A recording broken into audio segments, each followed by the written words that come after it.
Menteri Dalam Negeri atau Mendagri Muhammad Tito Karnavian meminta Satuan Polisi Pamong Praja atau Satpol PP mengutamakan tindakan persuasif dibandingkan koersif dalam menegakkan aturan pemberlakuan pembatasan kegiatan masyarakat atau PPKM.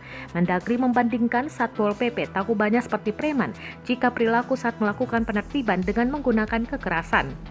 Mendagri menjelaskan dalam penegakan aturan oleh satuan polisi termasuk Satpol PP terdapat tahapan yang perlu ditempuh. Upaya persuasif dan sosialisasi merupakan tahapan awal, sementara penegakan hukum dengan upaya koersif merupakan jalan terakhir dengan catatan jika hal itu sangat diperlukan. Ia juga menuturkan aturan yang termuat dalam kebijakan PPKM tetap perlu ditegakkan secara tegas. Prinsip penegakan hukum secara koersif adalah upaya terakhir yang dapat digunakan.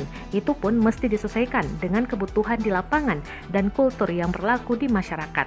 Mendagri juga menjelaskan pemberlakuan PPKM dimaksudkan untuk keselamatan masyarakat di tengah pandemi, salah satunya dengan membatasi aktivitas dan mobilitas masyarakat. Meski demikian, pihaknya tak membenarkan adanya upaya kekerasan dalam pendisiplinan masyarakat.